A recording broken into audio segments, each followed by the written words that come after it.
Manatitra ny arahaba tomboky lasy sy tomboky vavy tonga soa atao anatin'ny fotoanany fampahalalam-baovao ny MBS amin'izao alina izao hialana tsiny tokoa noho ny amin'ny fahatarana noho ny fandaminana ara-teknika. Eo amin'ny vaovao ny fifidianana avy hatrany ary no anokafantsika ny fotoana.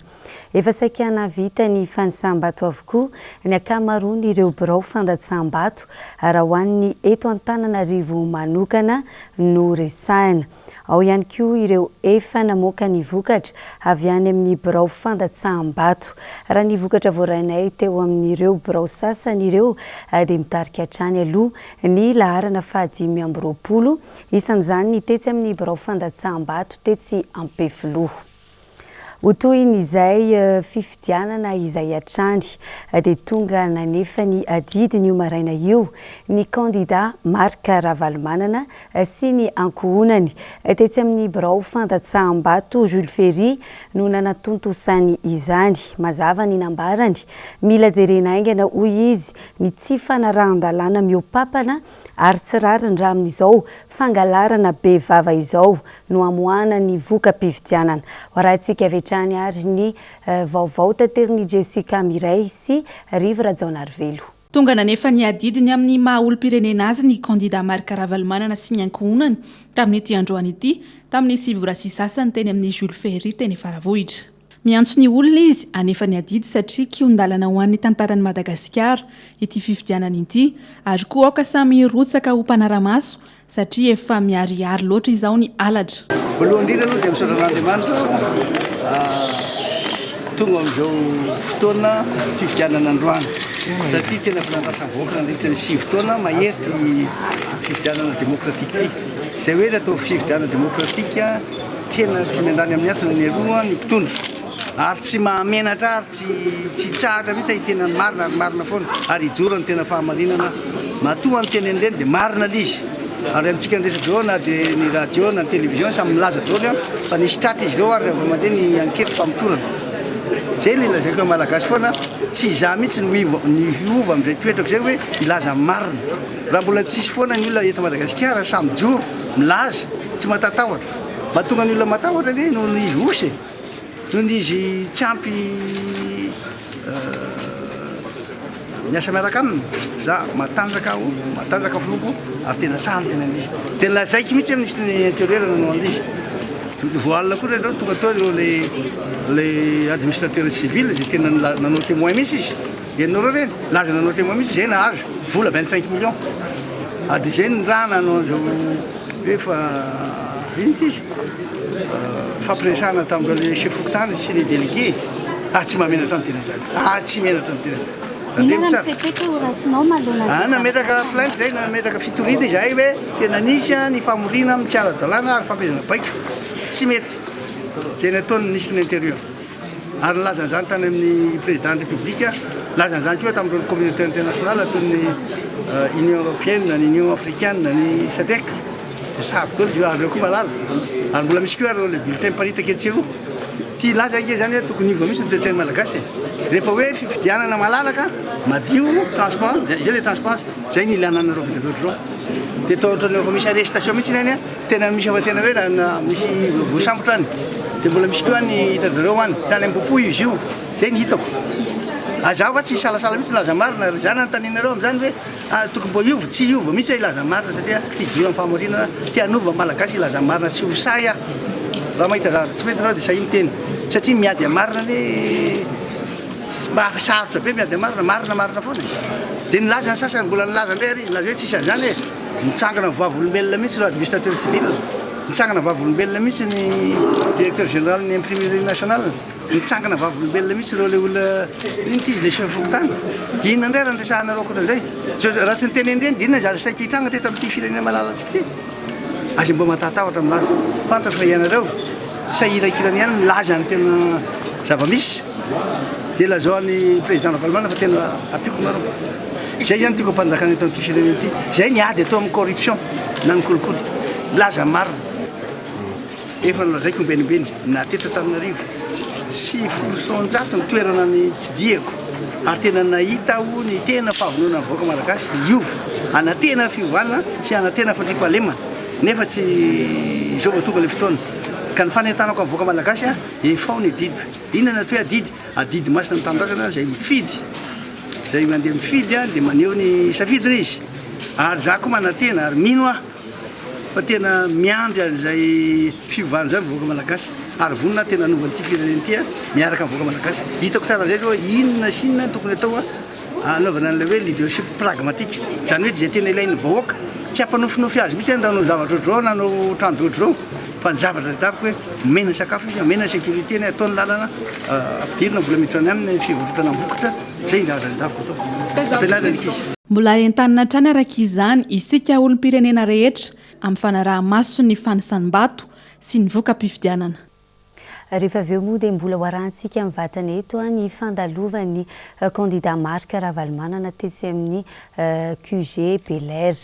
hotoizantsika hatrany ny vaovao zavatra efa isany nampiaya atao anatin'ity fifidianana fiodinana faharoa ity ny fampiasana karapanondro na karapifidianana tsy an'ny tena na osika izany niseho izany teto Andrenivohitra ary na mailo ireo mpanaramaso ny birao pifidianana toy ny tetsy amin'ny birao fandatsambato tetsy amin'ny EPP Amboniloha eo ihany koa ny tetsy amin'ny Jijira Bearvelo sy ny tetsy amin'ny EPP Anosizato Edena Elia sy Mathieu Princy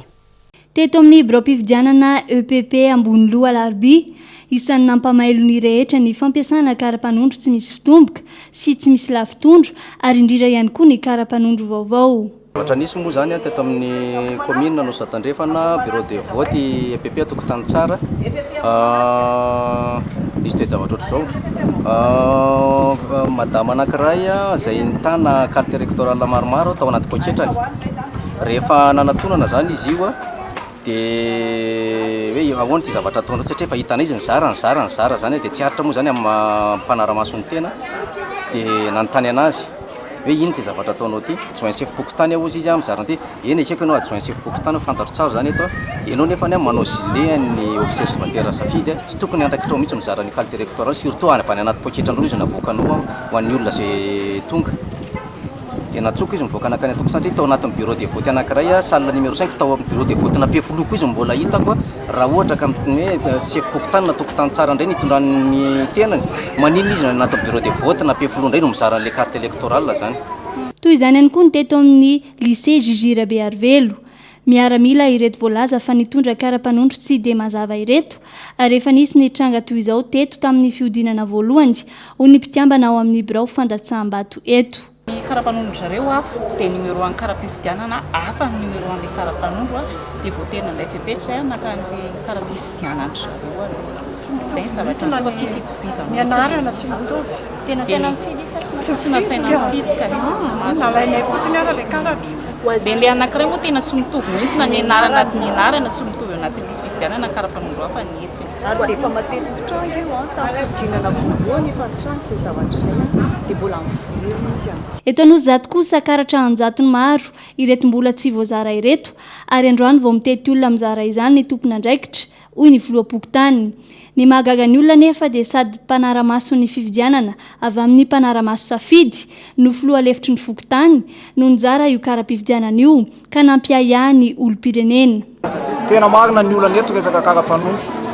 misy karapanondro tsisy lafitondro misy karapanondro tsisy kase zay zany manaramaso satria efa beta be loatra amin'ny zavatra hita hoe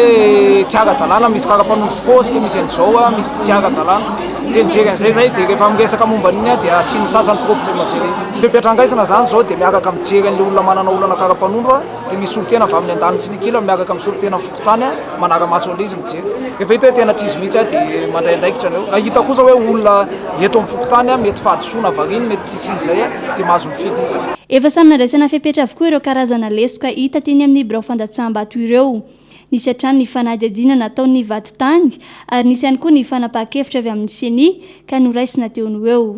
birao fandatsambato tao amin'ny boriboritany voalohany sy fahatelo no notsidihany mpanao gazetinay tamin'ny maraina io lamina tamin'ny akapobeany tao amin'ireo birao fandatsambato ireo nisy kosa ny tsy afaka ny voaram-potoana noho ny tsy fampiny fitaovana avy any amin'ny seni saingy voava ihany ny olana avy eo Jessica Miray sy Rivo Rajaonarivelo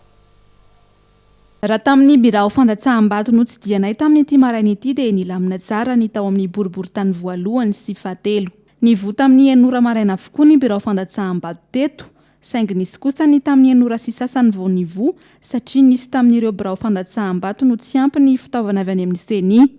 nisy kosa ny oatra ka nampifamenona ireo vao afaka novoaina ny birao fandatsaham-bato sasantsasany somary misy fahatarana kely lanatsiny ny fanomboany fitaovam-pividianana satria noho le kit avy any amin'ny seni zany incomplet dia tsy maintsy nampifamenona isaky ny orenel ny ato ny oatra ny ato tsy ampy dia izay somary natonga fahatarana fa dia lanatsiny indrindra tompoko raha nisikatra tetỳ ihany koa dia somary mbola vitsy ny olona tonga maraina nanefa ny adidy andrasana arian-tanina trany kosa ny olom-pirenena rehetra amin'ny fanisam-bato satria fotoana farany ahafahantsika maneho ny tena fitiavan-tanindrazana marina izany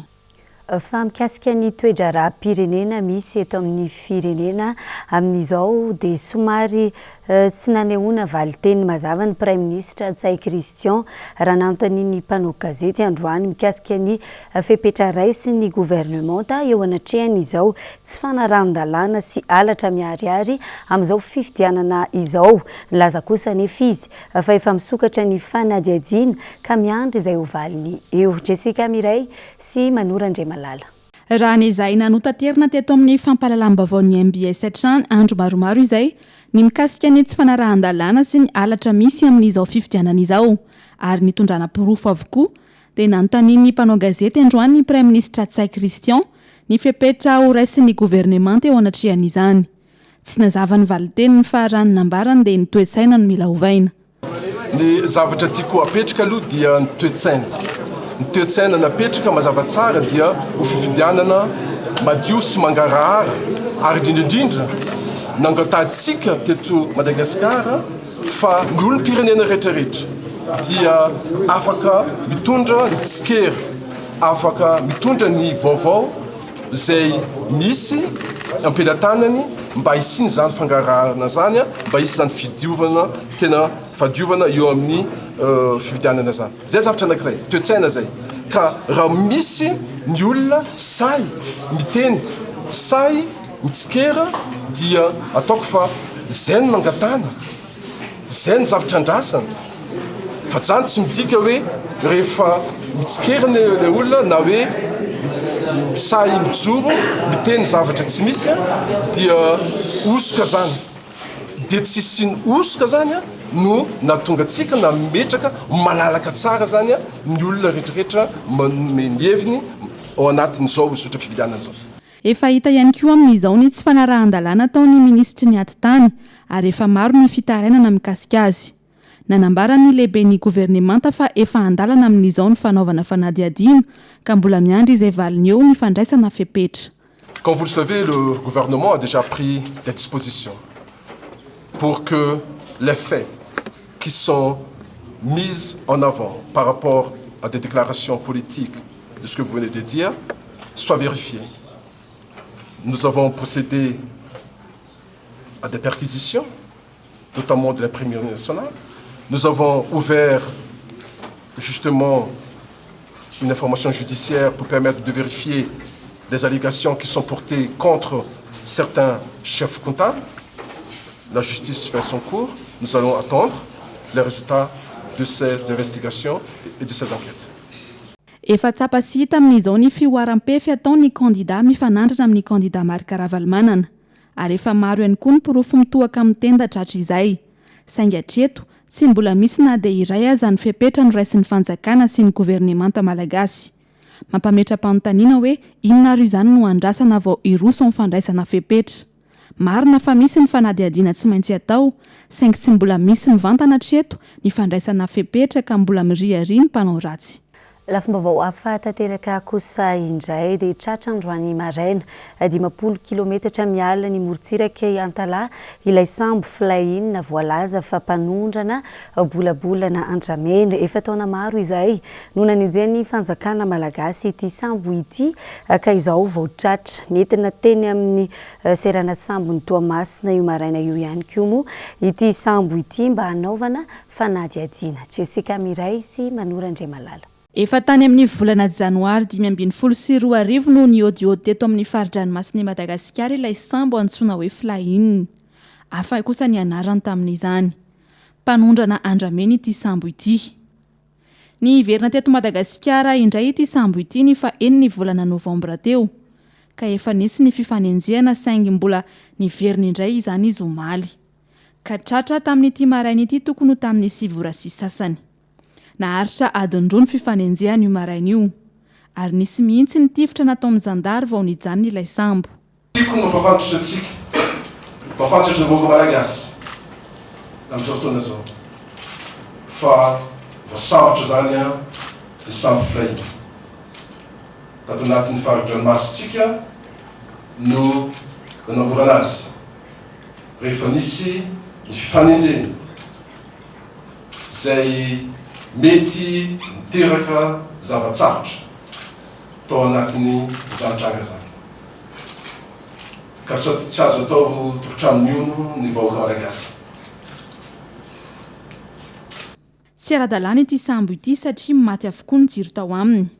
Ary tsy namaly ny antso tamin'ny radiony tadsambo tao anatiny. Ka niroso avy hatrany tamin'ny tifitra ny zandary ka naratra ny tadsambo sy no iray tao anatiny. Efa notaritina ny amin'ny serana sambo ny Toamasina amin'izao ity sambo ity anaovana fanadiadiana. Amafisiko eto ny tsy mahara-dalàna an'io sambo satria dia raha ny lalàna iraisam-pirenena dia tokony tsy hamono ny jiro mirehitra eny aminy ny sambo. Ary rehefa misy ny fifandraisana amin'ny alalan'ny radio dia tokony hamaly ny antso ny sambo. Ity anankiray ity dia tsy nanatateraka an'izany. Koa amintsika miresaka izao dia taritina makaty amin'ny seranatsambo ny Toamasina ny flahine anatanterahana ny procédure rehetra mahakasika ny heloka an-dranomasina. Tsara ny manamarika fa efa misy ny ezaka sy ny fandraisana andraikitry ny fanjakana amin'ny fahatrarana ity sambo mpanondrana ny harem-pirenena malagasy ity. Saingy mampametra-panontaniana kosa hoe fanodikodinandresaka fotsiny ihany ve ity ataon'ny governemanta malagasy ity eo anatrehany izao tsy fanandrahan-dalàna sy alatra amin'ny fifidianana izao. Mila omena tokony olom-pirenena malagasy fa isy ny fepetra raisiny ny fanjakana. Dia izay ihany koa no entina mamarina ny fotoanan'ny fampahalalam-baovao amin'izao alina izao. Dia mametraka ny veloma mandra-piona ary manome fotoana antsika rehetra ho amin'ny rapitsy toy izao indray.